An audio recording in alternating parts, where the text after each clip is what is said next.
안녕하십니까. 인생고개입니다. 전세 사기가 전국 곳곳에서 끊임없이 발생하고 있습니다. 빌라나 다가구 주택을 중심으로 깡통 전세나 신탁 사기 등 세입자를 울리는 신종 사기가 극성을 부리는 모양새입니다. 정부가 전세 사기 피해 지원 특별법을 시행한 지 벌써 넉 달이 지났지만 피해자로 인정받기도 어렵고 법의 사각지대가 여전히 크다는 지적이 나오고 있습니다. 보통 전세 관련된 사기를 보게 되면 선순위 건저당권이 있는 경우에 임차인에게 보증금이나 대출 등 선순위를 내가 다 꺼주겠다, 말소를 해주겠다 이렇게 말을 하는데 실질적으로는 이행되지 않았기 때문에 발생한 것들입니다. 선순위가 말소되지 않을 경우에는 임차인이 대항력이 없어집니다. 그렇기 때문에 본인의 임차 보증금을 확보하지 못하는 경우가 많았는데요. 그런데 최근에 벌어지는 것들은 그런 것보다는 선순위 건저당권이나 또 선순위 임차 보증금에 대해서 허위로 고지를 하고 높은 임차 보증금을 받으면서 전세 사기를 하는 수법이 많아졌습니다. 최근 제가 살고 있는 대구 지역에서 문제가 되었던 신탁 사태입니다. 이런 경우에 있어서는 시행사가 부동산 개발을 하면서 신탁사에게 소유권을 모두 이전하게 됩니다. 신탁사가 아파트나 빌라를 건축했을 때 신탁사의 동의를 받고 임대차 계약을 체결해야 되는데 이것을 마치 동의를 받은 것처럼 임차인을 속이고 임대차 계약을 체결하는 경우입니다. 그래서 신탁 사기 관련 대책으로 나왔던 게 경매 공매 지원인데요. 전세 사기 피해자며 전세 사기 피해자 결정문 또는 결정 통지서를 교부받아야 지원받을 수 있습니다. 2023년 8월 7일부터 이용 가능했고요. 지원 신청은 경공매 지원센터, 전세 피해 지원센터, 허그 영업점, 안심전세 포털에서 하시면 됩니다. 새로운 임차인은 선순위 임차인의 임차 보증금이 얼마인지 모릅니다. 공인중개사를 의지한 채 믿고 계약을 하죠. 공인중개사와 임대인이 짜고 임차보증금 규모를 축소를 하거나 말을 하지 않아서 임차인은 부동산 말만 믿고 임차보증금을 전달하였기 때문에 사기 행각의 피해자가 되는 경우입니다. 공인중개사나 임대인이 임차인을 속일 의도를 가지고 처음부터 사기를 치려고 했다고 보면 됩니다. 임차인들이 깡통인 거 알고 누가 전세 계약을 하겠습니까? 그런데 심지어 믿었던 국가가 인정한 공인중개사까지 가담을 했다는 것은 생각지도 못했을 겁니다. 선순위가 있음에도 잔금과 동시에 말소해 주겠다고 말하고 돈을 받는 경우도 있었고 신탁회사로부터 정당한 어떤 절차를 이행하지 않았는데도 했다고 한 경우는 사실은 마음먹고 사기를 친 겁니다. 또 이런 경우도 있겠죠.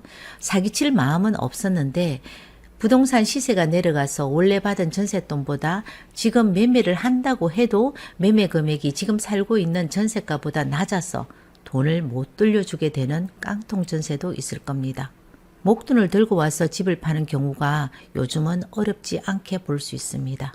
보통 깡통 전세 같은 경우에는 임대인이 부동산 담보 가치가 많이 떨어졌음에도 불구하고 종전 전세 보증금과 같은 전세 보증금을 받아야 반환할 수 있으며 그렇지 못할 경우에는 반환하기 힘든 상황에도 불구하고 새 임차인을 동일한 보증금으로 구해야만 보증금 반환이 가능하다고 할 때는 역시 이것도 사기라고 볼 수밖에 없습니다. 전세 사기 사건은 특징이 있습니다. 빌라나 다가구 주택이 아파트보다 많이 발생하는데 특별한 이유를 알고 있습니까? 우리가 흔히들 빌라 전세 계약을 했다고 말을 하잖아요. 빌라도 같은 빌라 아닙니다. 다세대 주택과 다가구 주택 두 가지가 있습니다. 그 중에서 다가구 주택에서 이런 피해가 최근에 많이 발생했습니다. 다가구 주택과 다세대 주택의 차이점을 알고 계시나요? 겉으로 보기에는 다 같은 빌라입니다. 하지만 분명한 차이점이 있죠. 다가구 주택은 건물 전체 주인이 한 사람이고 다세대 주택은 호수마다 소유주가 다릅니다. 때문에 다가구 주택은 선순위 보증금이 얼마 있는지 여부를 파악하기가 어렵다는 것입니다. 임대인이 전세 보증금을 돌려주지 못하는 일이나 대출 이자를 연체해서 건물이 경매로 넘어간다면 다가구 주택의 경우 한 사람이 모든 집을 소유하고 있는 만큼 내가 다른 세입자보다 후순위가 된다면 보증금을 돌려받지 못할 수도 있습니다. 또 다가구 주택은 건물 전체가 거래 대상이기 때문에 세입자가 전세 사기 피해자로 인정받더라도 우선 매수 청구권을 활용하기가 어렵다고 봐야 합니다. 다가구 주택은 건물 전체를 사고 팔아야 하는 거래 대상이기 때문이죠. 걸린 생활시설의 상가 부분을 거주용으로 개조한 것은 건생빌라라 말을 합니다. 불법 건축물로 분류돼 전세보증보험 가입이 어렵고 전세사기 특별법은 보호받기 어려울 수 있습니다. 세입자가 보증금을 돌려받기 위해 경매에서 낙찰받는다 해도 불법 건축물이기 때문에 이행강제금을 내야 하는 데다 새로운 세입자를 구하거나 매매하기도 쉽지 않을 수 있습니다. 영원히 내 집이 될 수 있습니다.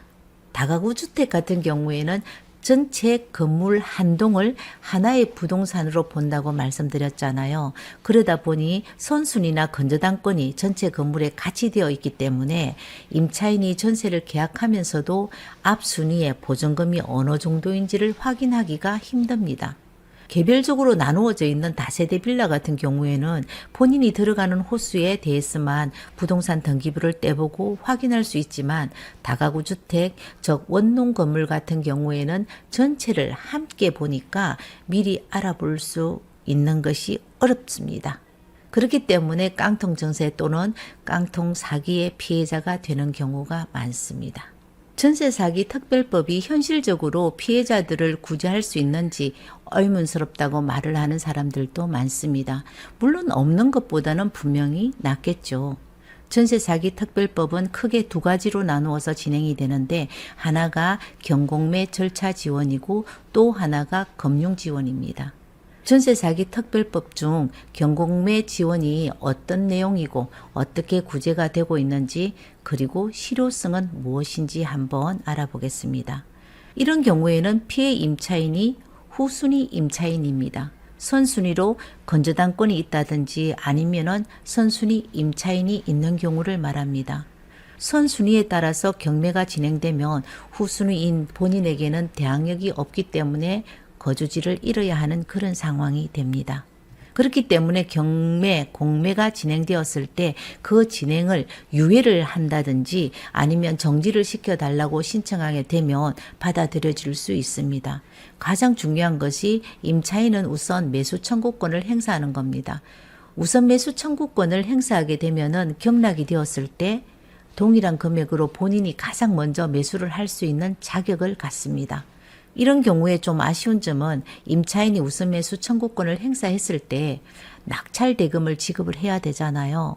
낙찰 대금을 마련하기 위해서 또 빚을 내야 되고 또 여기에서 문제가 생길 수 있다는 겁니다. 이런 경우에 LH공사에 그 매수 청구권을 양도를 하는 겁니다. LH에서 매수를 해서 내가 살게 해달라고 할 수 있습니다. 하지만 LH공사에서 매수할 수 있는 주택 매입 조건에 제한이 있거든요. 불법 건축물이 있다든지 걸린 생활시설 같은 경우에는 주택이 아니기 때문에 해소하기가 어려워서 경매, 공매 지원이 효과를 발휘하지 못하는 그런 상황입니다. 경매 또는 공매 절차가 최대한 피해자한테 유리하도록 나름대로 길을 열어놨긴 했지만 또 다른 추가적인 돈을 동원하지 않으면 실질적으로 효과가 없다는 문제점이 있습니다. 그리고 또 하나가 신탁 사기 같은 경우에는 임대인과 실제 소유주가 다릅니다. 소유자가 신탁 사고 임대인이 보통 시행사가 많은데 그러다 보니까 이 경우에 있어서는 경매 공매 지원에서 제외되는 그래서 꼭 필요해 보이는데 다 빠져 있는 실정입니다. 경매 혹은 공매 절차 지원을 통해 혜택을 본 피해자의 비율은 어느 정도 된다고 전체적으로 파악되지는 않았지만 많이 신청하지 않는 이유가 선순위 임차인 같은 경우에는 본인이 경매 공매 우선 매수 청구권을 행사할 이유가 별로 없습니다. 본인에게 대항력이 있기 때문에 나갈 이유가 없고 그리고 임차 보증금이 어느 정도 보장이 되기 때문에 주택 가격이 본인의 보증금 이하로 떨어지지 않는 다음에는 보장이 되기 때문이죠. 그런데 후순위 같은 경우에는 좀 문제가 되는데 후순위는 집을 떠나야 되는 그런 상황이 벌어집니다. 이런 사람들은 깡통 전세가 되었든 조직적인 전세 사기가 되었든 아무 의미가 없겠죠. 경매공매 지원은 제 개인적인 생각으로는 실질적으로 지원 혜택을 크게 못 주는 것 같습니다. 다른 하나가 금융지원입니다. 최우선 변제금 무이자, 전세 대출 최장 10년. 전세자금 조리 대출을 해준다는 거예요. 급한 불을 끌 수 있도록 해놓은 지원 같은데 금융지원 내용을 보게 되면 새로운 대출을 받아서 그 돈으로 살고 있는 집에 계속 거주를 하는 개념보다 우선 매수 청구권을 행사했을 때나 다른 거주지로 이동했을 때 전세자금을 대출해 주는 형식입니다. 지금 현재 대구 기준으로 최우선 변제금은 2,800만 원이거든요. 금액은 지역마다 모두 다릅니다. 우리 이런 임차인이 대부분 다른 곳에서 전세를 얻으려고 하면은 목돈이 들어갑니다. 제가 공인중개사로 일을 해보면 90% 이상은 전세자금 대출을 받아서 전세를 들어가기 때문에 최우선 변제금을 먼저 준다고 해도 이 돈 가지고 나가서 전세 대출을 받아서 전세를 구한다는 것도 상당히 어렵습니다. 경매공매 지원이나 금융지원이나 둘 다 순조롭지 않다는 겁니다. 이 정도의 지원받을 수 있는 지원 대상자가 되는 것도 굉장히 어렵거든요. 전세 사기 피해자는 피해를 입증해야 하는데 조건이 너무너무 까다롭습니다. 피해자로 인정받기도 힘들고 특별법에 의해 피해 지원 대상이 되는 건 정말 힘들다고 하는데 이런 상황이 발생하게 된 이유가 뭘까요? 전세 사기다 보니 요건에 어떤 임대인에게 사기의 고의가 있다는 점이 어느 상당 부분 입증이 돼야 되는 부분이 있습니다. 다른 요건들은 다 제외하고도 지금 가장 피해가 많은 그리고 다수의 피해자가 있는 깡통 정세 대부분에 대해서는 전부 제외된 부분이 있죠. 그러다 보니까 피해자로 인정받기도 힘들고 인정받아도 이 부분에서 혜택을 받기가 힘들다는 것입니다. 사기당한 피해 정황은 분명해 보여도 상대가 마음먹고 나한테 사기를 친 것이라는 사실을 내가 본인이 입증을 하지 않으면 피해자가 될 수 없는 거거든요. 전세 피해자들은 당장 필요한 것은 길거리에 쫓겨나는 일을 막아달라고 절박하게 말을 합니다. 구제를 먼저 해달라는 현실적인 요구를 하는 건데요. 일단은 선구제를 먼저 해달라는 요구이지만 안 되고 있습니다. 어떤 방식이든 피해당한 사람들을 먼저 구제해야 되겠지만요. 그런데 왜 안 될까요? 바라보는 시각이 사기 피해자라고 보는 사람들이 많습니다. 그럼 범죄 피해자죠. 그러니까 임차보증금 회수는 범죄 피해 금액이고 범죄자와 피해자 사이의 민사상의 문제라고 보는 시각이 크기 때문입니다. 하지만 피해 임차인들이 최근에 극단적인 선택을 하는 사람들이 발생하면서 정부 차원에서 두 가지 지원 대책이 나왔거든요.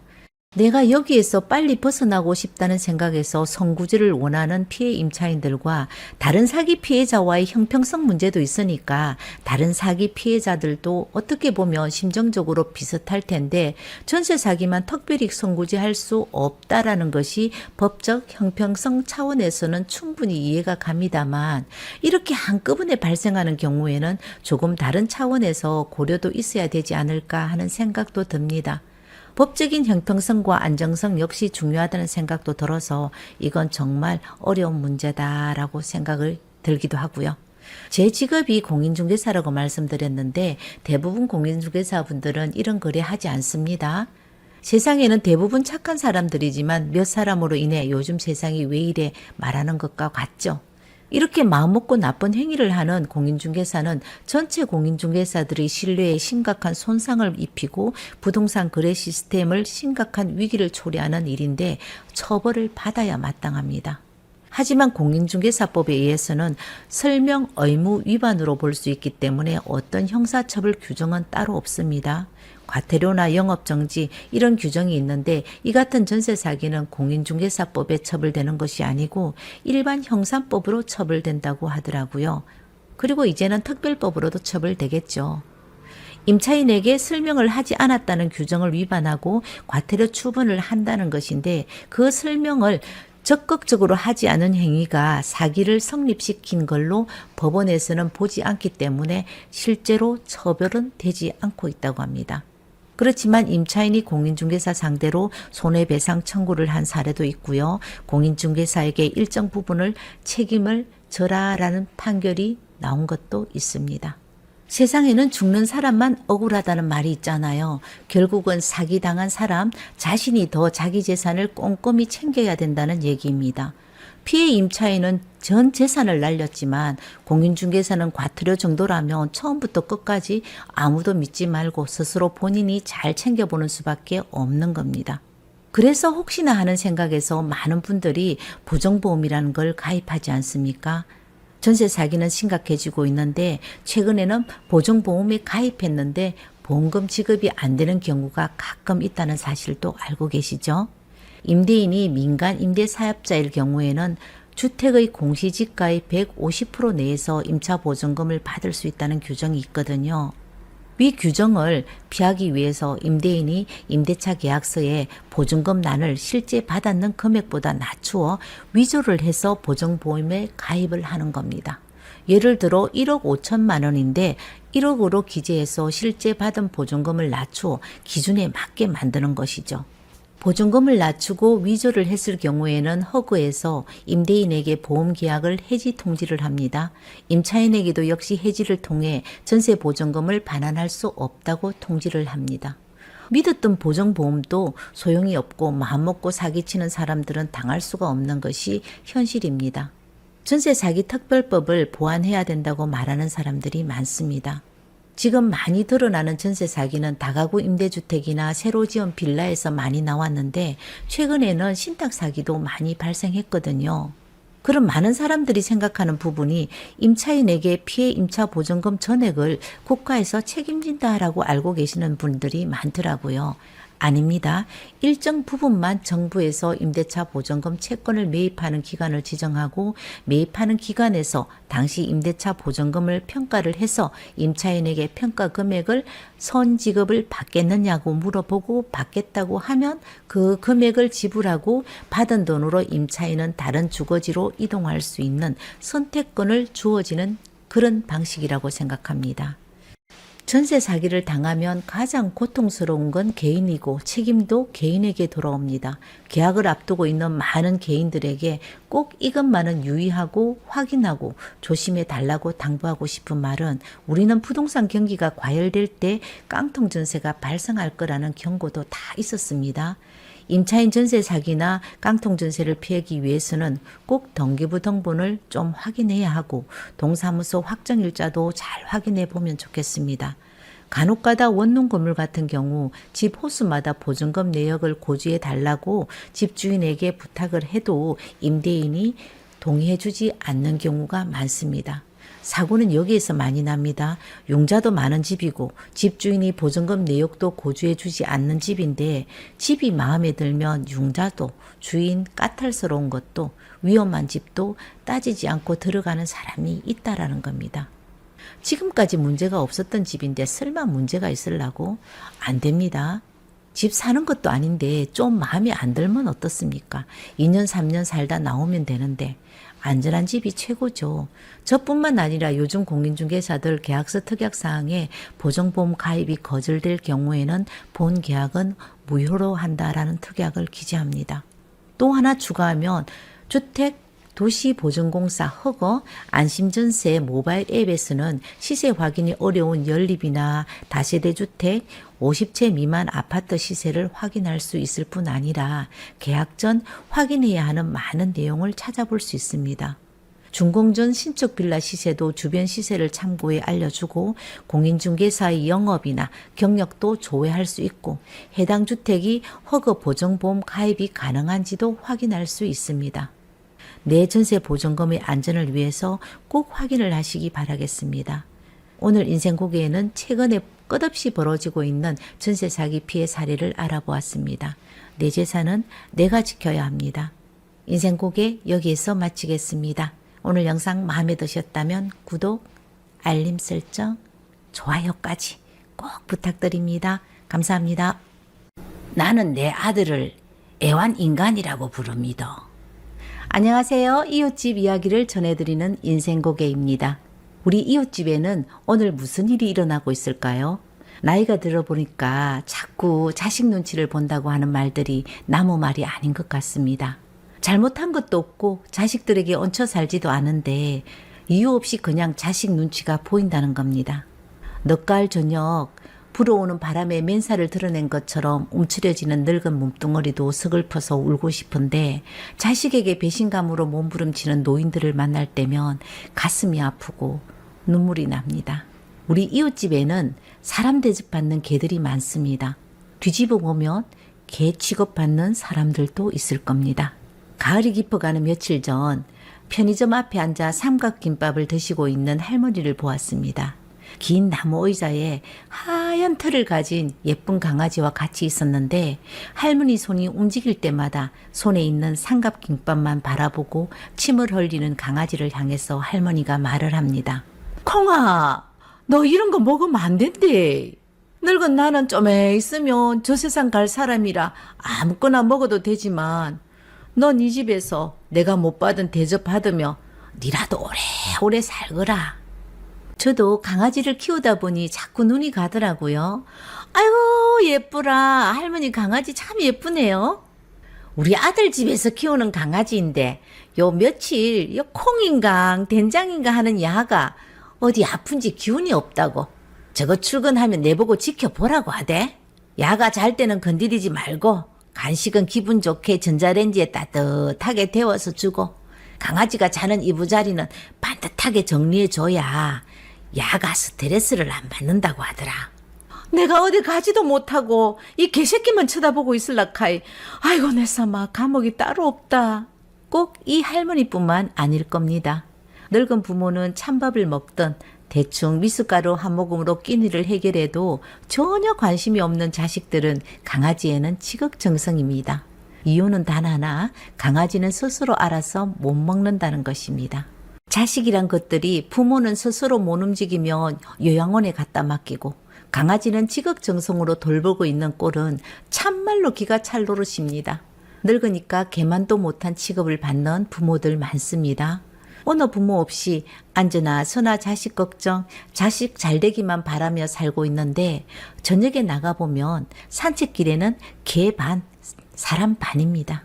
강아지는 하루에 한 번 산책을 안 하면 스트레스 받는다고 늦은 퇴근에도 꼭 산책을 시킵니다. 그런데요, 부모는 다리 다치고 아파서 요양병원이나 방에서 꼼짝을 못해도 산책시키는 자식 없더라고요.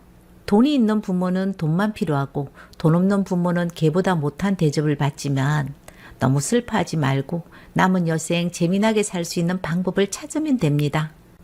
도톰한 옷을 걸쳐야 하는 가을이 깊어지면 영화의 주인공처럼 붕어빵도 어디선가 짠 하고 등장을 합니다. 자식놈에게 붕어빵 먹고 싶다는 말 대신 요 아래 삼거리에 붕어빵을 벌써 팔대? 참말로 맛있게 생겼더리. 엄마, 붕어빵이 한 개 1,000원 한단다. 비싸서 어떻게 먹겠노? 입맛 없는 늙은 부모 간식거리는 말 못하게 막아버린 자식놈은 강아지 간식을 퇴근길에 들고 들어와 강아지 앞에서 아양 뜨는 인간이 내 자식입니다.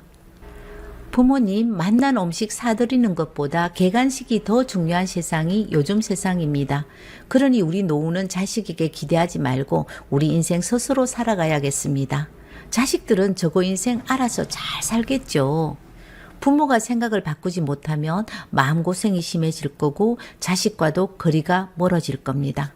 자식들도 늙어봐야 부모 마음을 조금이라도 알지 않겠습니까?